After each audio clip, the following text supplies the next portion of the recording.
नमस्कार दोस्तों। ऐतिहासिक विरासतों के देखने के सफ़र में एक बार पुनः आप सभी का स्वागत है। इस सफ़र की ओर आगे बढ़ते हुए हम लोग अलवर से सीधे बूंदी आए हुए हैं। बूंदी जो कि एक रियासत थी जिसकी स्थापना 1242 ईस्वी में राव देवाजी हाड़ा ने 1242 में जैता मीना को हरा करके स्थापित किया था।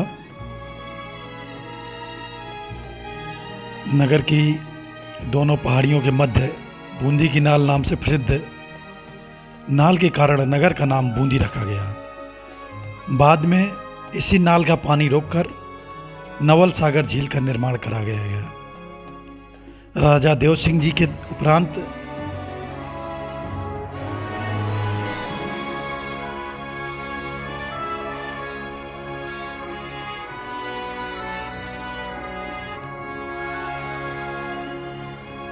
बूंदी के राजा अकबर सिंह ने पहाड़ी पर 1354 में तारागढ़ नामक दुर्ग का निर्माण करवाया, जिसको हम आगे नीचे से ही देखेंगे क्योंकि वहाँ बंदरों का बहुत आतंक है, तो हम लोग वहाँ नहीं जाएंगे।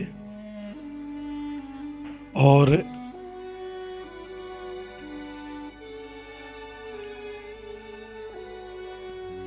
चौदहवीं और 17वीं शताब्दी के बीच में तलहटी पर भव्य महल का निर्माण करवाया था।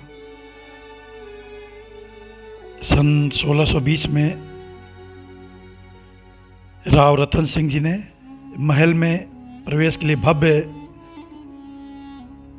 पोल दरवाजे का निर्माण कराया था, जिससे अभी हम लोग प्रवेश करेंगे। यहाँ से चढ़ते हुए हम लोग ऊपर जाएंगे।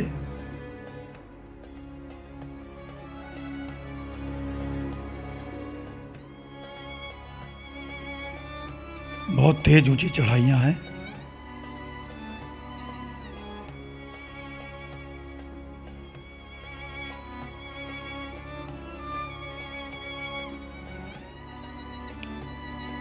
लेकिन किले की प्राचीर देखने योग्य है।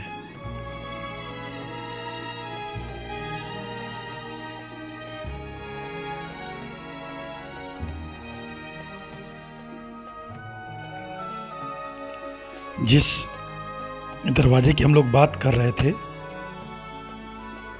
भव्य पोल, इसके दोनों ओर दो हाथियों की प्रतिमूर्तियों से सजाया गया है।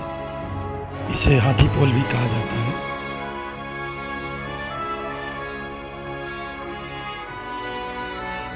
सबसे पहला महल दीवाने आम में हम लोग जाएंगे।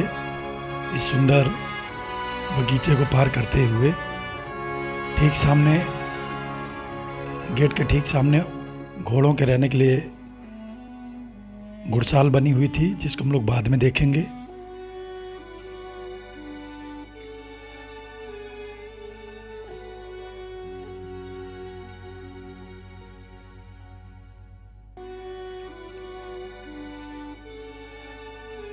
इसी गैलरी से होते हुए आम नागरिक दीवाने आम में अपनी समस्याओं को राजा के सामने रखते थे।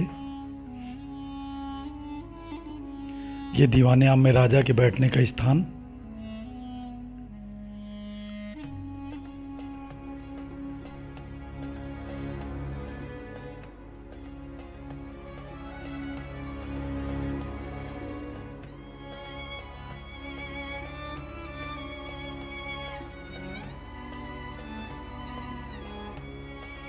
बहुत ही सुंदर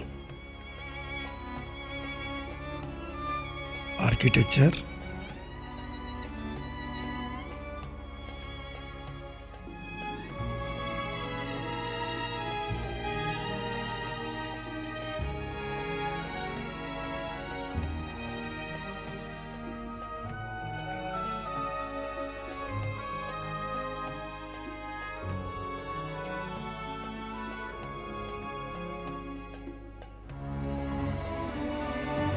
देखिए, दीवाने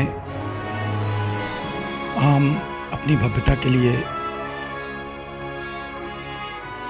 इस क्षेत्र में प्रसिद्ध रहा है। इस दीवाने आम में बैठ कर के राजा अपनी जनता की समस्याएं सुनते थे।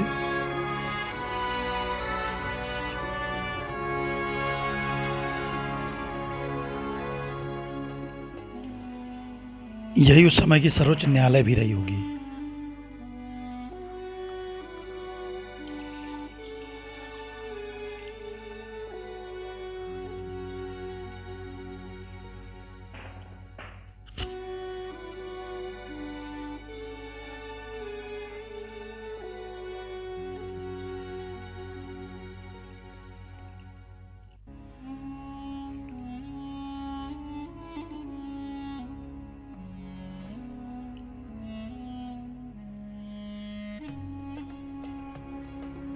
और ये उस समय के राजा के लिए बना हुआ वॉशरूम।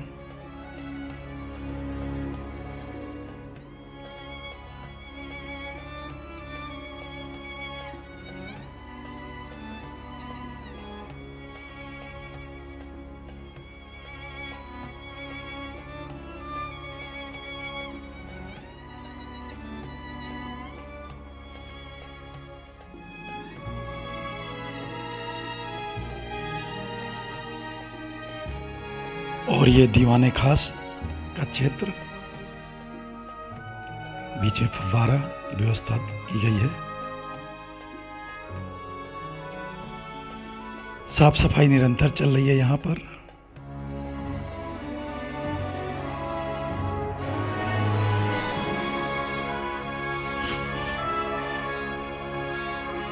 ये महाराजा का बेडरूम।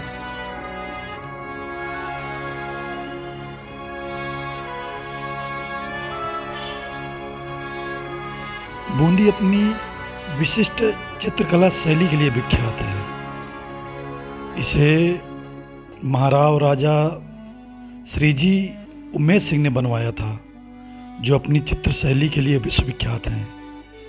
बूंदी के विषयों में शिकार, सवारी, रामलीला, स्नानरत नायिका, विचरण करते हुए हाथी, शेर, हिरण, गगनचारी पक्षी, पेड़ फुदकते शाखा मृग आदि रहे हैं। यह चंदन की लकड़ियों से बना हुआ दरवाजा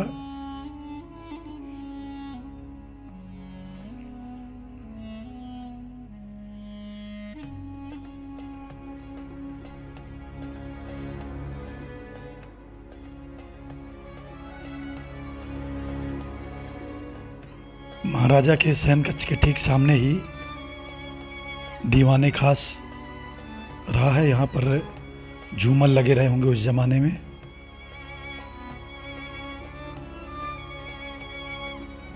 बहुत ही सुंदर निर्माण है।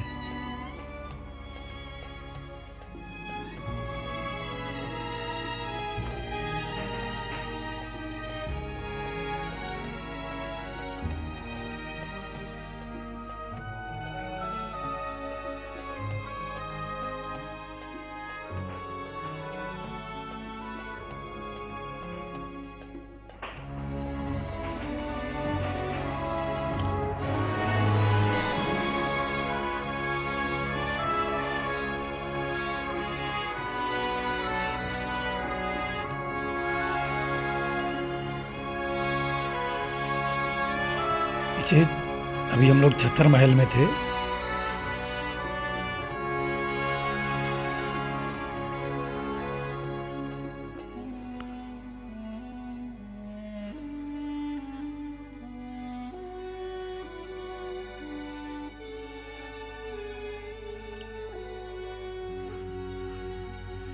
और ये बूंदी का बहुत ही सुंदर दृश्य।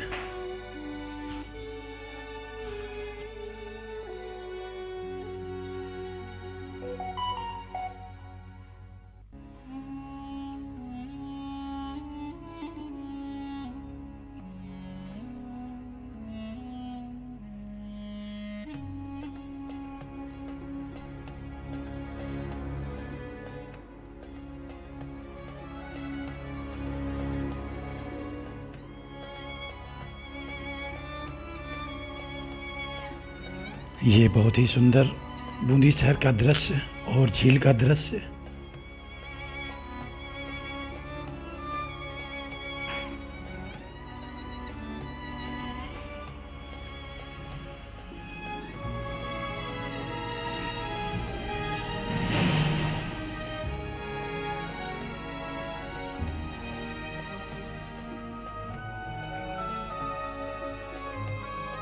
हम लोग महल के सबसे ऊंचाई में आ गए हैं।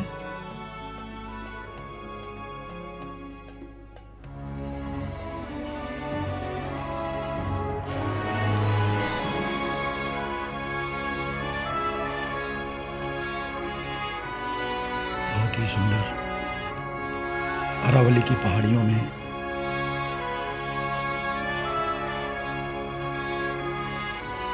अरावली की तलहटी में बसा हुआ ये शहर, चारों तरफ ऊंची ऊंची पहाड़ियां दिखाई दे रही हैं।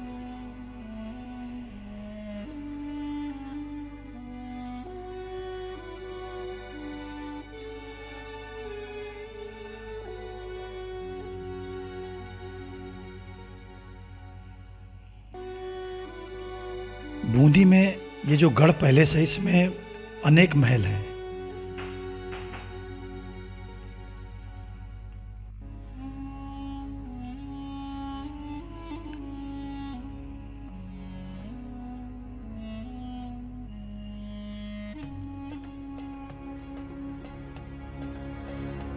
यह एक दूसरी चित्रशाला है जो महल के अंदरूनी भाग में है।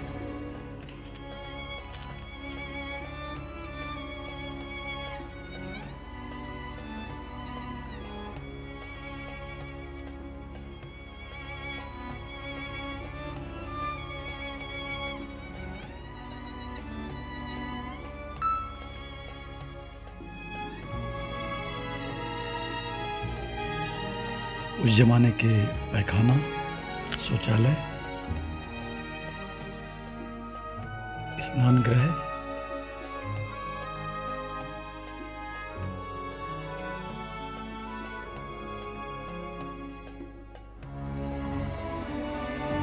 ये सब महल रानियों के लिए बनाए गए थे। यहाँ पर रानियां रहती थी।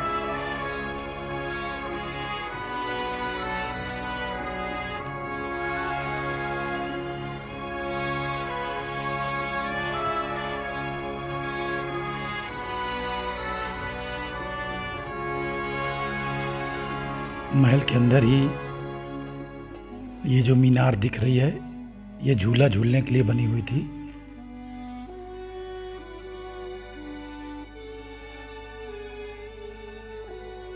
क्योंकि यहाँ लोग कम आते हैं, इसलिए एकदम सन्नाटा है। ये यहाँ पर रानियां झूला झूलती थीं। बहुत ही मजबूत स्तंभ खड़े हुए हैं और अपनी दासियों के साथ बैठ करके मनोरंजन किया करती थी। ये रनिवास है। यहाँ पर पुरुषों का आना जाना मना था पूरी तरह से।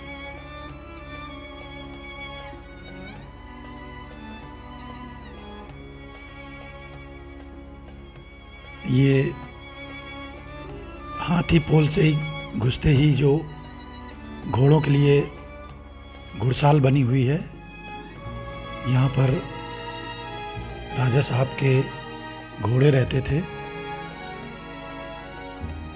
ये मुख्य घोड़ों के लिए घुड़साल है। नीचे पहले गेट से बाईं तरफ जो एरिया था, वहाँ पर सेनाओं के घोड़े रहते थे, जहाँ अब शौचालय बना दिया गया है। अभी हम लोग थोड़ी देर बाद उसको भी देखेंगे। बहुत व्यवस्थित घुड़साल है। जिस प्रकार हम लोग आजकल अपनी कारों के लिए, गाड़ियों के लिए गैराज बनाते हैं घरों में, वैसे ही सुव्यवस्थित तरीके से महल में प्रवेश करते ही घुड़साल की व्यवस्था की गई है।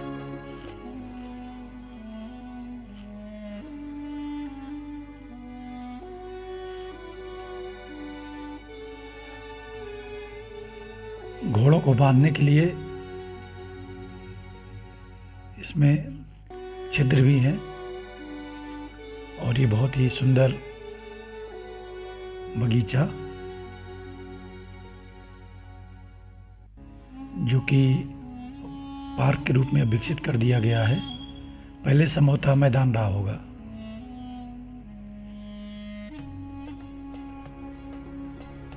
बहुत ही सुंदर आर्किटेक्चर, इंडो आर्किटेक्चर।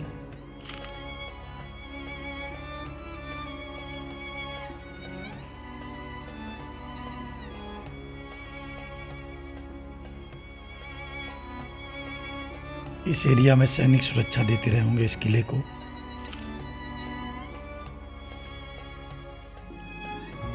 बहुत प्राचीन दरवाजा। अब हम लोग आ गए हैं चित्रशाला में।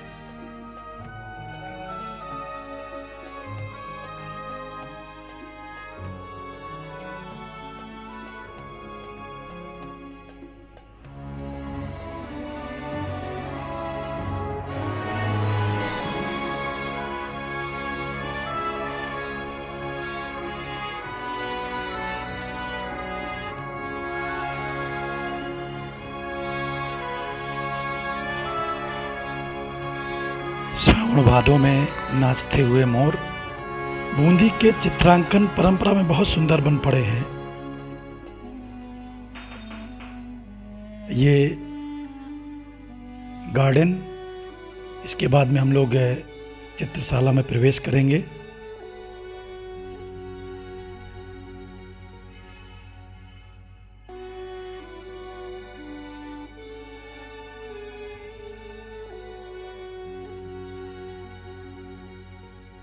कहा जाता है कि मुगलों की मित्रता के बाद यहाँ की चित्रकला में नया मोड़ आया था। यहाँ की चित्रकला पर उत्तरोत्तर मुगल प्रभाव पड़ने लगा। राव रत्न सिंह 1631 से 1658 ईस्वी ने कई चित्रकारों को दरबार में आश्रय दिया। शासकों के सहयोग एवं समर्थन तथा अनुकूल परिस्थितियों और नगर के भौगोलिक परिवेश की वजह से 17वीं शताब्दी में बूंदी ने चित्रकला के क्षेत्र में काफ़ी प्रगति की। चित्रों में बाग, फव्वारे, फूलों की कतारें, तारों भरी रातें आदि का बहुत सुंदर समावेश चित्रशाला में किया गया, जो अभी हम आगे देखेंगे। साथ ही एक स्थानीय शैली भी विकसित करने का प्रयास हुआ है। इतना ही नहीं, चित्रों में पेड़ पौधे, बतख, मयूरों का अंकन बूंदी शैली के अनुकूल है। ये हम लोग चित्रशाला परिसर में है। श्रावण भादों में नाचते हुए मोर बूंदी के चित्रांकन परंपरा में बहुत सुंदर बन पड़े हैं। यहाँ के चित्रों में नारी पात्र बहुत लुभावने प्रतीत होते हैं। जब नारियों का चित्रण किया गया तो तीखी नाक, पतली कमर, छोटे व गोल चेहरे आदि मुख्य विशेषताएं हैं। स्त्रियां लाल पीले वस्त्र पहने अधिक दिखाई गई हैं। बूंदी शैली की सर्वाधिक महत्वपूर्ण विशेषता पृष्ठभूमि के भूदृश्य हैं। चित्रों में कदली, आम, पीपल के वृक्षों के साथ साथ फूल, पत्तियों और बेलों को चित्रित किया गया है। चित्र के ऊपर वृक्षावली बनाना एवं नीचे पानी, कमल, बत्तखें आदि चित्रित करना बूंदी चित्रकला की विशेषता रही है। बहुत ही अद्भुत चित्रकला उकेरी गई है।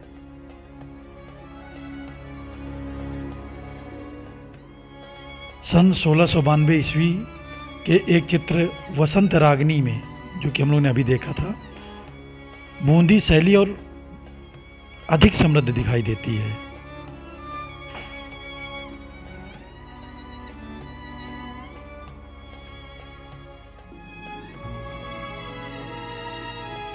और ये चित्रशाला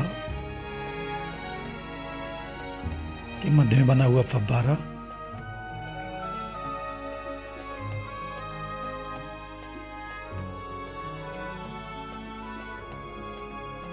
और पुनः तारागढ़ दुर्ग इसी पहाड़ी में थोड़ा 100-200 मीटर की दूरी पर है, लेकिन वहाँ पर बंदरों का इतना आतंक है, जगह जगह बोर्ड लिखे हुए थे कि बंदरों से बच कर रहें।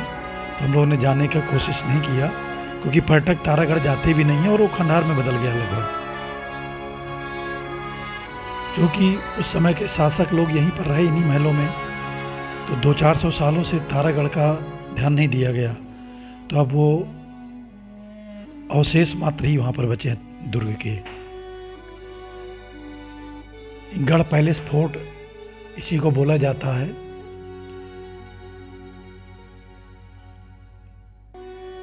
ये जो बाहर के महल के दृश्य हैं,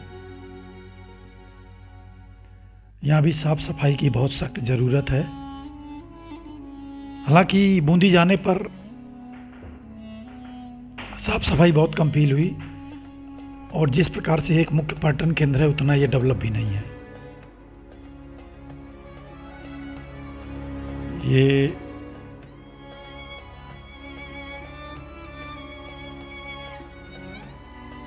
धाबाई कुंड, विपरीत पिरामिड आकार में बने हुए धाबाई कुंड को जेल कुंड भी कहा जाता है।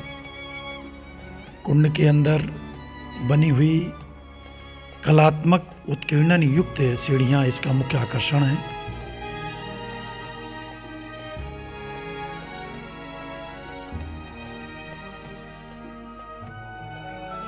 ये उस समय जल के संरक्षण के लिए बनाया गया होगा, क्योंकि राजस्थान में पानी की बहुत कमी रही है। इसके बाद हम लोग रानी जी की बावड़ी देखने आए। रानी जी की बावड़ी को पर्यटकों के द्वारा क्वीन ऑफ स्टेपवेल के नाम से जाने जाने वाली रानी जी की बावड़ी, जिसके अंदर हम हैं, इसका निर्माण 1699 में बूंदी के शासक राव राजा अनिरुद्ध सिंह जी की छोटी रानी नाथावती जी के द्वारा करवाया गया था। इस बावड़ी का मुख्य द्वार आमंत्रण देता प्रतीत होता है। बहुमंजिली बावड़ी के तोरण द्वार पर हाथी की उत्कृष्ट नक्काशीदार प्रतिमा स्थापित है।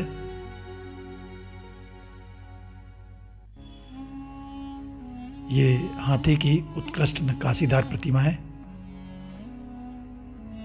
जिसमें उनकी सूंड को अंदर की ओर मोड़ा गया है, जिससे ऐसा आभास होता है कि मानो हाथी बावड़ी से पानी पी रहा है। बहुत गहरी बावड़ी है और बहुत सावधानी से यहाँ चलना पड़ रहा है। देखने में डर भी लग रहा है। जब तकनीकी रूप से राजे महाराजे इतने आज की तरह दक्ष नहीं थे, तब ऐसे निर्माणों को करना बनाना निश्चित रूप से एक बहुत ही बड़ी उपलब्धि थी। इससे लगता है कि उस समय का निर्माण की जो प्रक्रिया थी बहुत ही समुन्नत रही होगी।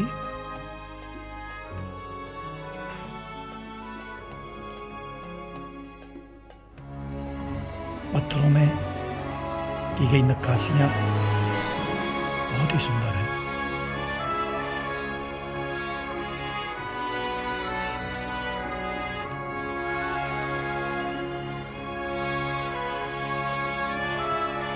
हमारी कोशिश थी कि इसकी हम एक एक चीज बारीकी से कैमरे में कैप्चर कर लें। इतना सुंदर मनोरम दृश्य दोबारा कब देखने को मिलेगा नहीं मालूम।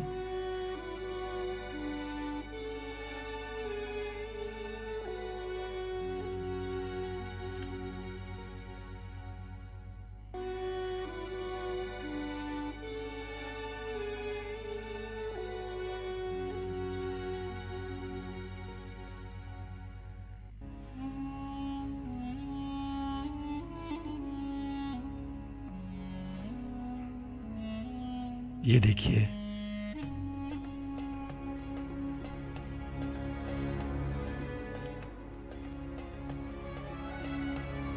कितना सुंदर दृश्य है। बहुत विशाल निर्माण है ये।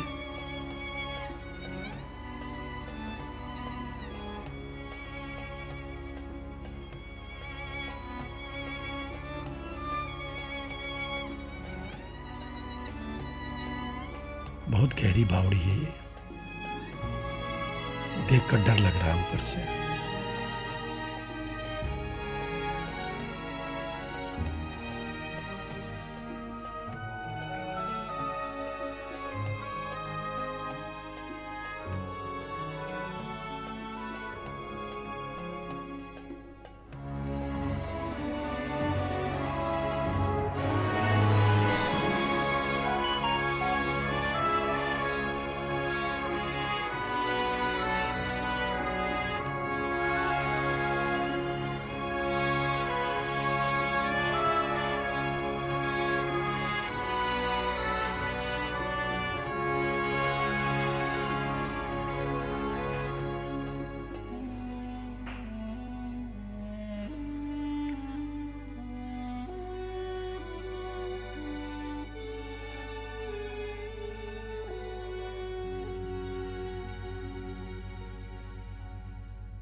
अब हम लोग आ गए हैं 84 खम्भों की छतरी।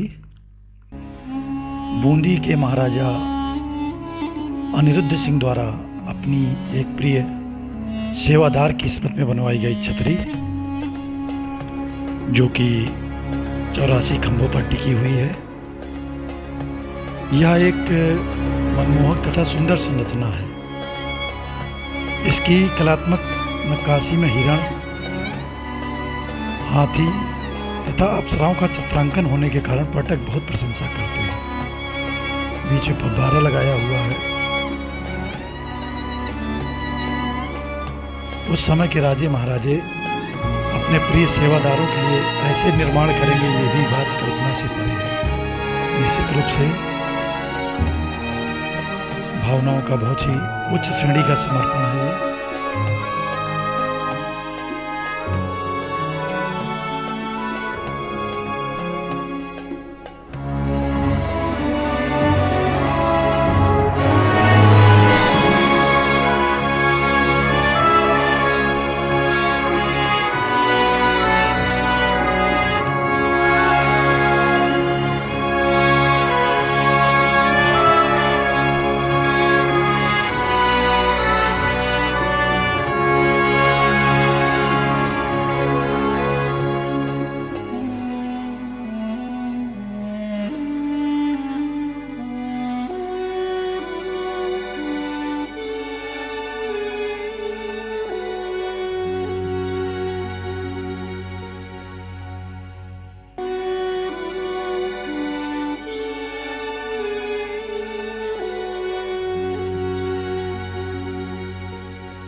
बहुत ही सुंदर संरचना है ये।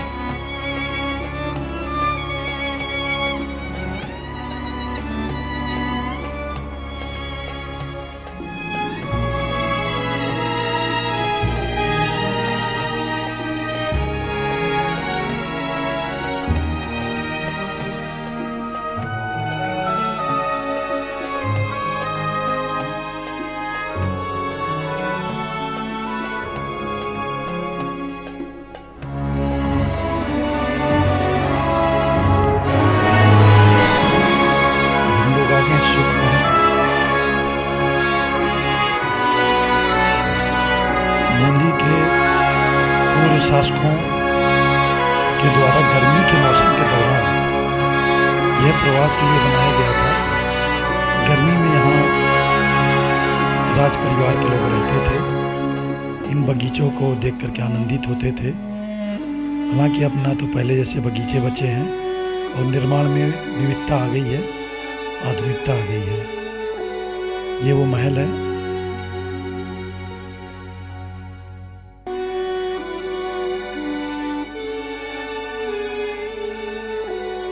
इसी सुखसागर महल में लेखक रुडयार्ड किपलिंग ने अपनी उपन्यास किम लिखा था और उसके कुछ अंश का फिल्मांकन भी यहीं हुआ था।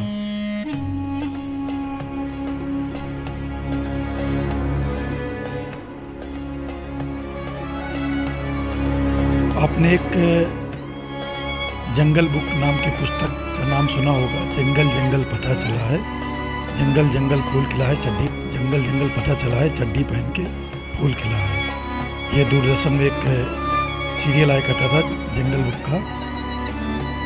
उस पर बाद में एक फिल्म भी बनी है। वही लेखक थे रुडयार्ड किपलिंग, जो यहाँ पर रहे और अपना उपन्यास किम यहाँ पर कंप्लीट किया।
सुख महल में बना हुआ म्यूजियम,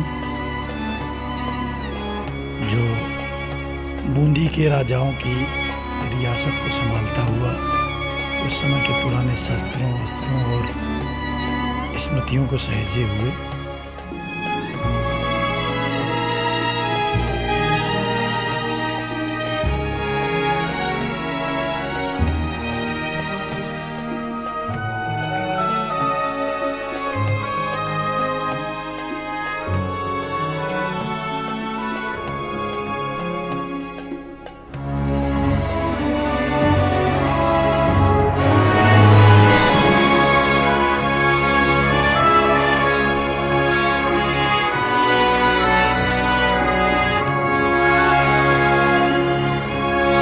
आप देखिए और महसूस कीजिए।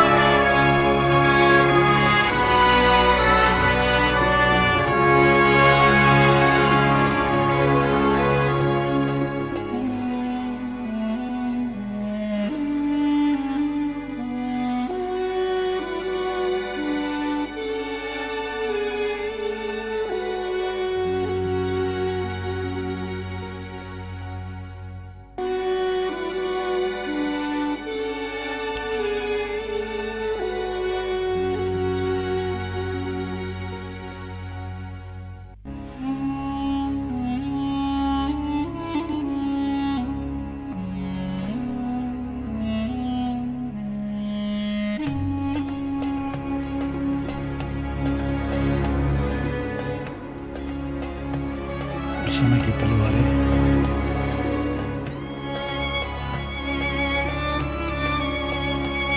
बंदूकें, राइफल, भाले, तीर और ये प्राचीन मूर्तियां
और ये सुख सागर